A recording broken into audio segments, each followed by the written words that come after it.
Hello बच्चों, आज हम संज्ञा पढ़ने जा रहे हैं। संज्ञा वैसे तो आपने बचपन से कभी ना कभी किसी ना किसी क्लास में जरूर पढ़ा होगा, लेकिन आज हम इसको थोड़े अच्छे अंदाज में देखेंगे। यहाँ से आपको हर कॉम्पिटिटिव एग्जाम में एक या दो क्वेश्चन जरूर देखने को मिलेंगे। तो आज हम संज्ञा देखते हैं। सबसे पहले तो आपको पता होगा संज्ञा क्या होता है।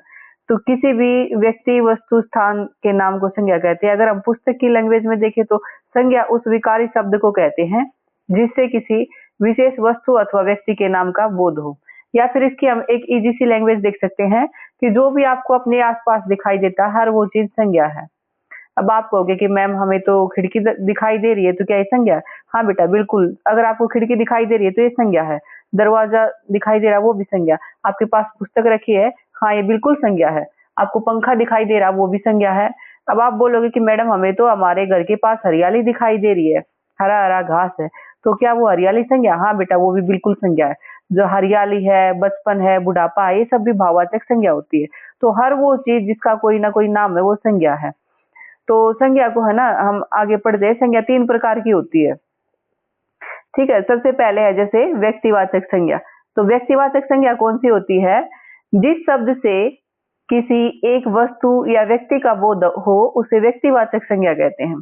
जैसे आप इंग्लिश में प्रॉपर नाउन पढ़ते हैं तो किसी एक व्यक्ति या एक स्थान या एक वस्तु, यानी वो दुनिया में जो एक चीज है उसका बोध कराए ना, वो व्यक्तिवाचक संज्ञा है। जैसे कि आप बोलोगे श्याम, गंगा, तो जैसे नदी बोलेंगे तो क्या हो जाएगा? वो जातिवाचक। लेकिन हमने नदी का नाम रख दिया कि गंगा, तो गंगा क्या है? अपनी व्यक्तिवाचक है। स्थान तो बहुत सारे हो सकते हैं, लेकिन हमने बोला दिल्ली, तो दिल्ली क्या है? दिल्ली हमारा व्यक्तिवाचक संज्ञा है। जैसे जापान देश का नाम हो गया, तो ये भी व्यक्तिवाचक संज्ञा है। हम देखेंगे जैसे रामचरितमानस, ये एक विशेष ग्रंथ का नाम हो गया, तो ये भी व्यक्तिवाचक संज्ञा है। हमने बोल दिया जैसे दीपावली, तो ये जैसे त्योहार हो गया, तो ये नाम हो गया, तो ये क्या है? व्यक्तिवाचक संज्ञा है। आगे हम देखेंगे इसमें जातिवाचक संज्ञा। तो जातिवाचक संज्ञा कौन सी होती है? जिस संज्ञा से किसी जाति के संपूर्ण पदार्थ व उनके समूह का बोध होता हो उसे जातिवाचक संज्ञा कहते हैं।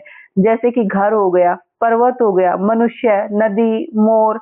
यानी कि जब हमें किसी का हमने नाम तो रख दिया तो वो व्यक्तिवाचक संज्ञा हो गई, लेकिन उसकी संपूर्ण जाति का बोध जहाँ से होता है वो जातिवाचक संज्ञा होती है। आगे सबसे मोस्ट इम्पोर्टेंट जो संज्ञा है ना हमारे पेपर में आने वाली, हर कॉम्पिटिटिव एग्जाम में आने वाली, वो है भाववाचक संज्ञा। तो जिस संज्ञा से किसी व्यक्ति या वस्तु के गुण, धर्म, दशा अथवा व्यापार का बोध होता है उसे भाववाचक संज्ञा कहते हैं। जैसे कि लंबाई, जिसे हम सिर्फ महसूस कर सकते हैं, छू नहीं सकते, ठीक है। तो लंबाई हो गई, ऊंचाई हो गई, गहराई हो गई, जवानी हो गई, चतुराई, जैसे कि नम्रता हो गई, नारीता हो, ये जो भी भाव है हमारे, तो ये भाववाचक संज्ञा है। अच्छा, भाववाचक संज्ञा है ना, ये किस किस प्रकार से बन सकती है आगे हम ये देखेंगे। तो भाववाचक संज्ञा सबसे पहले तो हम देखेंगे कि जातिवाचक संज्ञा से भाववाचक संज्ञा बन जाती है। जैसे बच्चा क्या है? बच्चा है जातिवाचक संज्ञा, तो बच्चा से बचपन बन गया, तो जातिवाचक संज्ञा से भाववाचक संज्ञा बन गई। बूढ़ा से बुढ़ापा, इंसान से इंसानियत, डाकू से डकैती बन गया, और मानव से मानवता हो गया। तो ये सब क्या हो गई? ये अपने हो गई व्यक्तिवाचक संज्ञा। आगे सर्वनाम से भी सॉरी, ये हमारे भाववाचक संज्ञा हो गए। तो सर्वनाम से भी भाववाचक संज्ञा बनती है। जैसे अपना सर्वनाम है तो उससे अपनापन बन गया, निज से निजता बन गया, मम से ममता बन गया। तो किससे बन गया? भाववाचक संज्ञा सर्वनाम से भी बन गया। आगे हम देखेंगे किससे बन सकता है। यहाँ से वचन बनता है, विशेषण से भी भाववाचक संज्ञा बनते हैं। जैसे बच्चा विशेषण है, तो उससे भाववाचक संज्ञा क्या हो गया? बचपन। और जैसे बड़ा है उससे बड़पन हो गया, छोटा से छुटपन हो गया। तो इस प्रकार से विशेषण से भी भाववाचक संज्ञा इसमें प्रत्यय जोड़ने से बन जाती है। क्रिया से भी बन जाती है, जैसे लिखना से लिखाई हो गया या लेख हो गया, दौड़ना से दौड़ हो गया। दो प्रकार की और होती है संज्ञा। तो जैसे हमने अभी तीन प्रकार की पढ़ी, तो मूल रूप से तो तीन है, लेकिन अब आधुनिक प्रकार से जातिवाचक के अंतर्गत दो भेद और आ जाते हैं इसके। एक होता है समूहवाचक और एक होता है द्रव्यवाचक। तो जहां भी किसी पूरे समूह का बोध होता हो, जैसे कोई किसी चीज का गुच्छा है, फूलों का गुच्छा या दल, समूह, तो वहां पे होता है समूहवाचक संज्ञा।